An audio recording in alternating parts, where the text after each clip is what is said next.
Começa em silêncio, não com o som de tanques rolando ou jatos gritando acima, mas com algo mais contido, algo mais frio. Em Rostov, um general recebe uma atualização de rotina do alto comando. Ele checa apressadamente as mensagens, com medo de se atrasar para uma reunião de logística, e corre do escritório para o carro mais próximo. Apenas 27 minutos depois, o veículo é uma carcaça enegrecida à beira da estrada em Belgorod. Isso não é ficção. Isso aconteceu várias vezes. A espionagem e o subterfúgio ucranianos estão prejudicando os planos dos generais russos. Generais russos têm morrido em uma taxa sem precedentes desde as primeiras semanas da invasão da Rússia à Ucrânia. Alguns morreram por tiros de franco-atiradores, outros por mísseis e bombas de carro, e mais ainda em supostos acidentes em áreas controladas pelos russos. Na maioria dos casos, a Ucrânia não assumiu responsabilidade diretamente, mas não foi necessário. A mensagem é clara. Ninguém está seguro, nem mesmo os comandantes de mais alta patente da Rússia, desde o tenente-general Yakov Rezantsev, supostamente morto perto de Kherson após poucos dias no terreno, até o major-general Andrei Sokovetsky. Eliminados no início da guerra, a lista de mortos confirmados inclui mais de uma dúzia de oficiais russos de alto escalão. Monitoramento de código aberto e relatórios independentes indicam que o número real pode ser maior. Além disso, os locais dessas mortes contam uma história arrepiante. Estão longe de ser apenas perdas na linha de frente durante o combate. Cidades como Rostov, Briansk e Belgorod, distantes da linha de frente e em territórios considerados seguros, têm vivenciado esses incidentes. Eles ocorrem em escritórios, veículos e quartos. E a análise do interesse nacional revela que numerosos ataques demonstram um timing preciso, conhecimento interno e uma sólida compreensão das rotinas diárias da vítima. Isso importa porque mirar nos generais não é apenas sobre desmoralizar o inimigo, mas também sobre remover o comando estratégico, semear confusão e retardar os tempos de resposta. É sabotagem militar, executada com precisão, o tipo de precisão que sugere algo mais do que boa sorte. Sugere-se um novo tipo de guerra, travada não apenas com tanques ou drones, mas com engano de dados e inteligência incomparável. Se for verdade, a Ucrânia não está apenas sobrevivendo à guerra, mas reescrevendo as regras. Então a questão não é se a Ucrânia se tornou perigosamente eficaz em mirar a liderança russa. Devemos perguntar: como eles alcançaram esse nível de excelência e quem será o próximo? Em 2014, os serviços de segurança da Ucrânia estavam em desordem. Após a Rússia anexar a Crimeia, evidenciou-se as significativas fraquezas da agência de inteligência ucraniana, o Serviço de Segurança da Ucrânia. Anos de estagnação desde a era soviética e infiltração russa tornaram a agência inchada, antiquada e cheia de agentes duplos. As táticas deles estavam desatualizadas, as redes fragmentadas e a lealdade muito suspeita. A Ucrânia conseguiu, mesmo sob ataque, desmantelar seu próprio sistema, um feito raro entre os países. Milhares foram demitidos, elementos pró-russos foram purgados e departamentos foram reconstruídos do zero, frequentemente com a ajuda de consultores estrangeiros. E nas sombras deste colapso surgiu uma nova força: a Diretoria Principal de Inteligência do Ministério da Defesa da Ucrânia, conhecido simplesmente como HUR. Onde o Serviço de Segurança da Ucrânia era antigo, lento e defensivo, o HUR foi projetado para ser jovem, ágil e letal. Smartphones viraram sensores. Drones se tornaram batedores e dicas de civis serviram como pistas a seguir.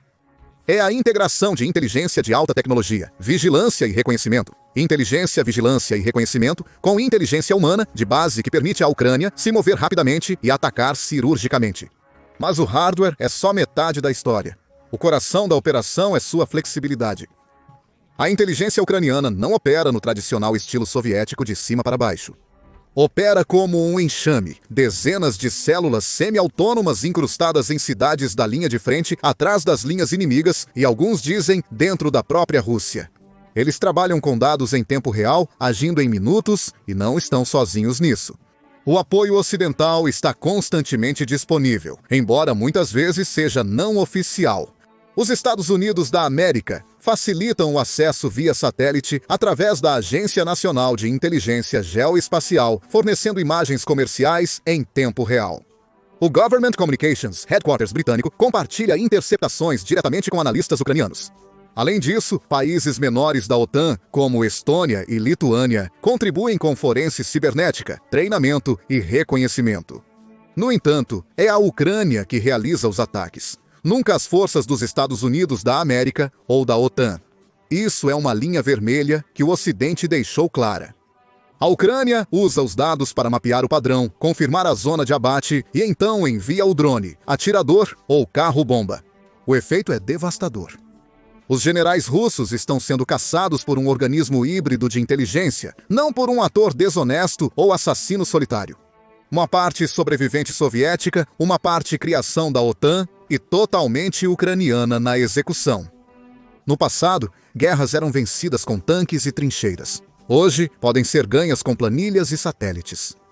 A princípio, a Rússia estava otimista sobre a insignificância dessas mortes de alto perfil.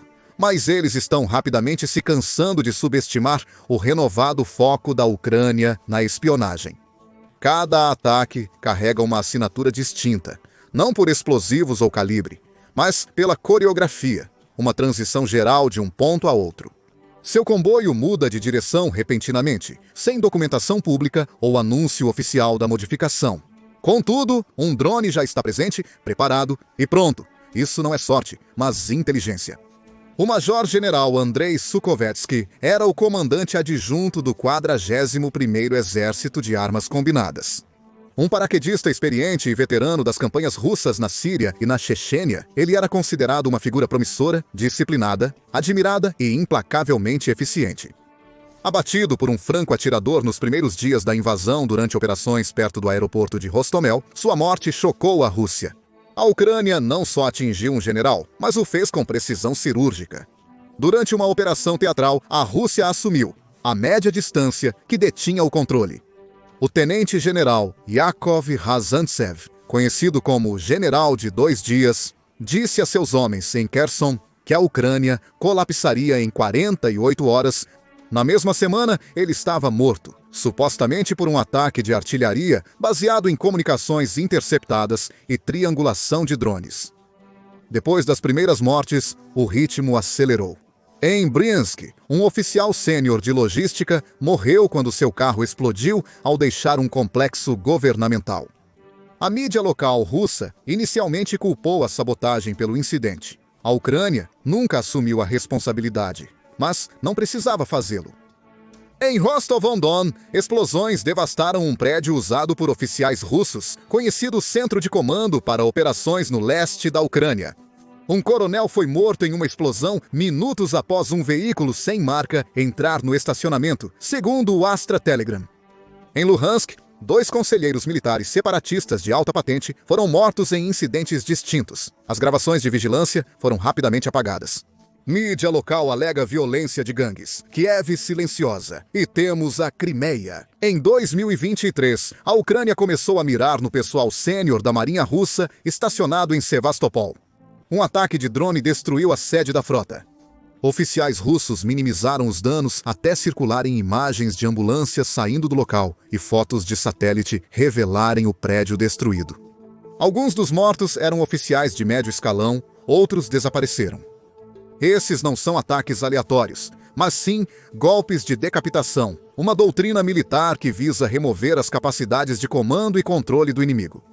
Para não só causar caos, mas atrasar decisões, isolar unidades e deixar as forças de linha de frente sem liderança. Psicologicamente é devastador. Relatos indicam que comandantes russos mudam de local a cada 12 horas.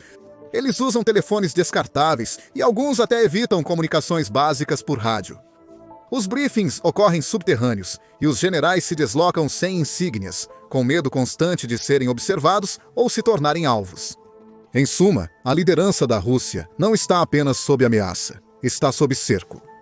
Cada ataque bem-sucedido envia uma onda de choque através da cadeia de comando russa. Oficiais jovens são promovidos cedo demais. Há realocação de equipe, menos planejamento durante operações, unidades de linha de frente relatam confusão e insegurança generalizada. A Ucrânia não está apenas eliminando generais. Eles enviam a mensagem: sabemos sua localização e estamos observando. Isso é território desconhecido para a Rússia. O exército soviético tinha comando rígido com estratégia imposta de cima para baixo, resultando em falta de flexibilidade e previsibilidade. Hoje, essa rigidez se tornou uma desvantagem diante de um adversário mais rápido, inteligente e letal.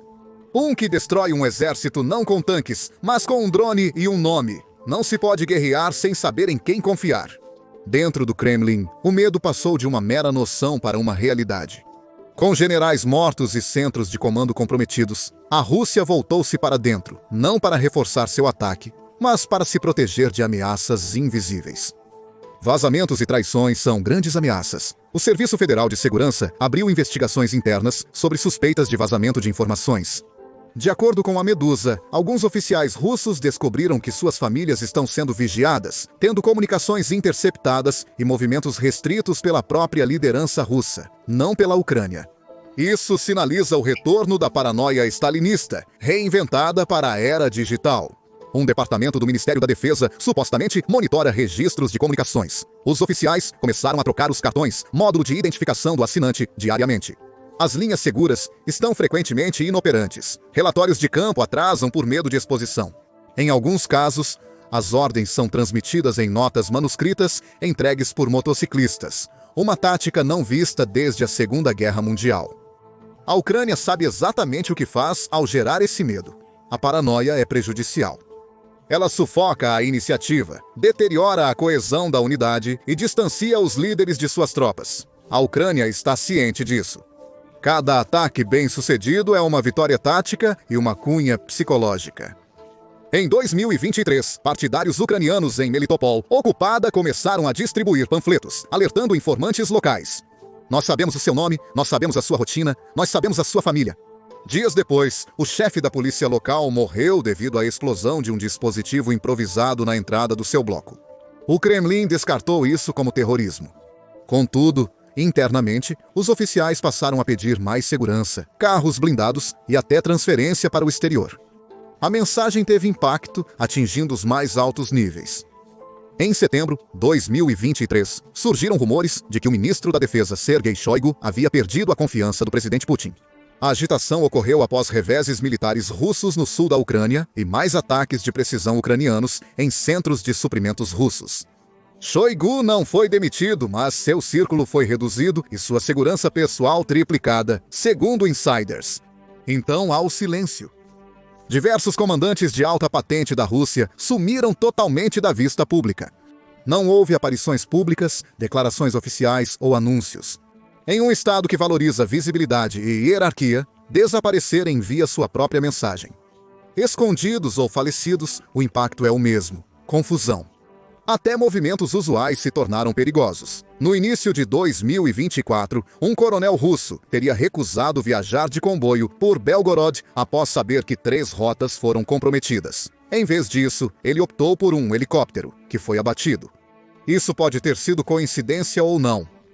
Apesar disso, forçou outros oficiais a repensar como e se deveriam agir, gerando uma crise de comando no Kremlin. Quando os superiores não operam com facilidade, o planejamento estagna e as operações de campo param. Oficiais de nível médio tomam decisões cruciais sem suporte adequado. As unidades agem de forma independente e o moral diminui. Os resultados no campo de batalha são claros. Os avanços russos se tornaram mais desajeitados, fragmentados e reativos. Isso não é apenas o caos da guerra, mas uma falha sistêmica. Para a Ucrânia, é evidência de eficácia. Ao mirar nos líderes, eles incapacitam toda a estrutura sem necessitar de grandes implantações de tropas ou ofensivas prolongadas. É eficiente, econômico e profundamente perturbador. No Kremlin, a guerra deixou de ser uma iniciativa estratégica e se tornou uma armadilha aparentemente sem fim. Cada ligação, sinal de sistema de posicionamento global ou rota de comboio pode significar uma sentença de morte. O exército russo está vacilando, incapaz de prever onde ou quando ocorrerá o próximo ataque. Esse nível de medo é existencial. A Ucrânia luta publicamente sozinha, mas privadamente com o apoio da rede de inteligência mais poderosa do mundo. Desde satélites orbitando a 300 milhas acima da Terra, até interceptações cibernéticas de cabos sob Moscou, a inteligência ocidental se tornou a espinha dorsal invisível das operações mais letais da Ucrânia. Vamos começar com os Estados Unidos, por meio de agências como a Agência Nacional de Inteligência Geoespacial, a Agência Nacional de Inteligência Geoespacial e a Agência de Inteligência de Defesa. A Agência de Inteligência de Defesa. Os Estados Unidos da América fornecem à Ucrânia imagens de satélite em tempo real. Não com semanas, mas às vezes horas após a coleta. Essas fotos incluem assinaturas de calor, padrões de veículos, seções transversais de radar e análise de trajetória, indo além de imagens estáticas. Isso é conhecido como fusão de sensores, unindo várias entradas sensoriais para criar uma visão quase completa do campo de batalha. Isso significa que quando um general russo sai para fumar, alguém em Kiev pode já estar observando. Mas a imagem é só o começo. A inteligência de sinais. Inteligência de sinais, dominada há muito pela Agência de Segurança Nacional e pelo Government Communications Headquarters britânico, tem um papel enorme. As comunicações militares russas, embora criptografadas, são frequentemente detectáveis por metadados, padrões e tempo de retransmissão. Quando combinado com a inteligência de campo ucraniana e a triangulação de drones, obtém-se uma imagem de alvo tão precisa que basta escolher o método de ataque. O Centro de Fusão de Inteligência da OTAN, no Reino Unido, centraliza os dados de inteligência, vigilância e reconhecimento dos aliados, tornando o processo ainda mais sofisticado. Satélites dos Estados Unidos da América podem captar informações sobre movimentações de comandantes russos. Sinalizado por observador polonês, confirmado por drone ucraniano e executado no terreno, em questão de horas. Essa cadeia de eliminação multinacional não requer tropas, apenas largura de banda e confiança. Os oficiais ocidentais são cautelosos em suas declarações. Nenhum país admite ter como alvo oficiais russos. Essas são compartilhamentos de inteligência, contribuições voluntárias de dados para um aliado. Na prática, porém, o efeito é indistinguível de operações conjuntas. E eis o porquê dessa distinção ser importante. A Ucrânia mantém a autoridade final. Os pilotos de drones, observadores, atiradores e fabricantes de bombas são todos ucranianos. Isso não é terceirização da guerra, é amplificação, dando à Ucrânia a precisão do Ocidente sem comprometer a soberania operacional. Essa precisão tem implicações. A Ucrânia não apenas sabe a localização de um general. Ela conhece sua localização, rota favorita, horários de viagem e quando ele está mais vulnerável. A modelagem preditiva, liderada por empresas de inteligência artificial dos Estados Unidos da América e analistas ucranianos, está se tornando fundamental nesse novo tipo de guerra. Não se trata de espionagem tradicional, mas sim de análises comportamentais em tempo real. Até mesmo o uso do Spotify por um general ou curtidas no Instagram poderiam, em teoria, ser mapeados para seus hábitos diários. E a Rússia está ciente disso. Por isso, os esforços de contra-inteligência dentro do exército russo aumentaram. Os oficiais agora trocam de telefones frequentemente e alguns pararam de usar eletrônicos para se comunicar. Os briefings são realizados pessoalmente, com bloqueadores de celular, mas isso não impediu os vazamentos. Porque o que está sendo caçado não é apenas a localização, é o padrão. O Ocidente é particularmente hábil em identificar padrões. Esta aliança transformou o aparato de inteligência da Ucrânia em algo muito mais poderoso do que uma agência nacional. Tornou-se um nó, parte de uma rede de segurança mais ampla que se estende de Washington a Varsóvia, de Langley a Lviv. Um coletivo de combate com um objetivo: desmantelar a capacidade da Rússia de comandar, coordenar e controlar, mudando assim a forma da guerra moderna. Antigamente, as guerras eram definidas pela quantidade de soldados, mísseis e tanques que um país tinha em suas fronteiras. Na Ucrânia, a guerra não é mais sobre terreno ou números, é sobre tempo e sobre nós. Neste novo modelo, o poder não vem do cano de uma arma, mas da clareza da inteligência. Estamos presenciando a chegada da guerra preditiva, um campo de batalha dominado por dados, onde a vitória não é de quem atira primeiro, mas de quem sabe quando e quem atacar antes que o alvo perceba sua vulnerabilidade. A Ucrânia está mostrando ao mundo como se faz. Cada general foi morto, comboio interrompido e quartel-general obliterado. Não é apenas uma vitória tática, mas uma validação da nova doutrina de que a superioridade da informação pode neutralizar a inferioridade numérica. O caos direcionado pode ser mais eficaz que um ataque frontal contínuo. Isso não é especulação, já estamos vendo consequências reais no mundo. A coordenação de campo de batalha russa está apresentando degradação mensurável. Relatórios apontam que os tempos de reação aumentaram em até 30% em setores-chave e as taxas de manobra ofensiva caíram de 40% a 60% em relação ao início de 2023. Unidades anti-ofensivas agora são reativas, lutando para manter o ímpeto em Donbass e Zaporizhia. Ineficiências logísticas aumentam.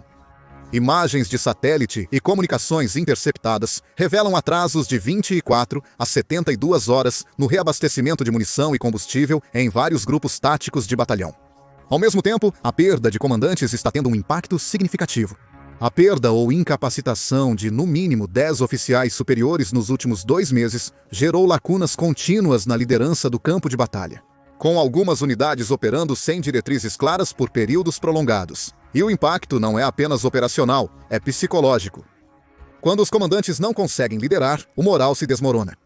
Quando as tropas não sabem quem está no comando, ou se suas ordens chegam à frente, a coesão desaparece.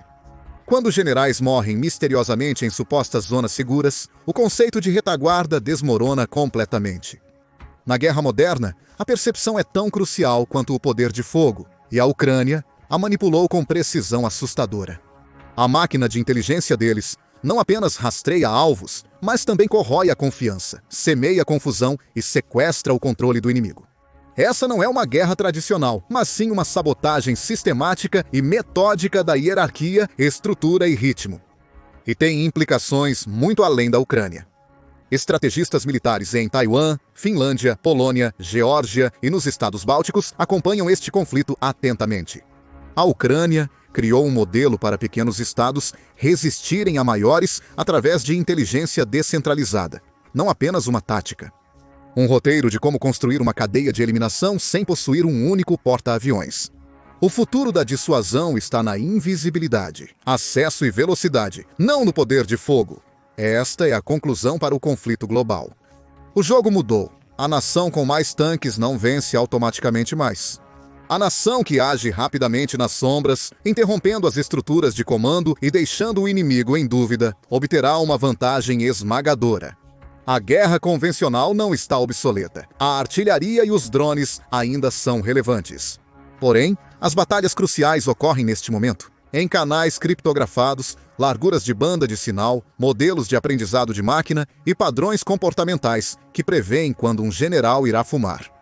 É a era da guerra invisível, e a Ucrânia está à frente da curva. Isso levanta uma última questão desconfortável, não só para a Rússia, mas para todos os militares do mundo.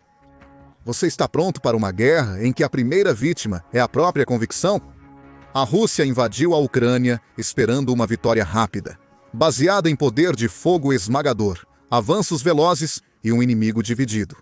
Essa guerra nunca deveria ter sido assim. Em vez disso, eles surgiram ensanguentados das sombras. Seus generais morrem em cidades que julgavam seguras, seus comboios desaparecem em trânsito. A liderança deles está desmoronando. Não pela linha de frente, mas por ataques cirúrgicos inesperados. Este é um campo de batalha sem fronteiras e sem linhas de frente, não o antigo. Alvos são escolhidos por algoritmo, ataques lançados via redes criptografadas, e cada movimento é um dado que pode te trair. A Ucrânia não apenas se adaptou à guerra moderna, mas a definiu. Através de uma fusão de tecnologia ocidental, estratégia descentralizada e instinto de sobrevivência nacional, ela construiu o que pode ser a rede de inteligência mais letal do planeta. Uma que ataca não apenas com força, mas de maneira precisa, imprevisível e implacável. Isso levanta outra questão. Se uma nação pode fazer isso sob cerco, o que acontece quando outras seguem o mesmo caminho? O que ocorre quando a guerra não é mais sobre exércitos, mas sim sobre acesso? Deixe-nos saber o que você pensa nos comentários abaixo. A Ucrânia está construindo o futuro da estratégia militar ou abrindo a porta para uma nova era de conflito mais sombria? Inscreva-se no The Military Show para mais vídeos sobre a abordagem inovadora da Ucrânia em sua defesa contra a invasão russa. Obrigado por assistir.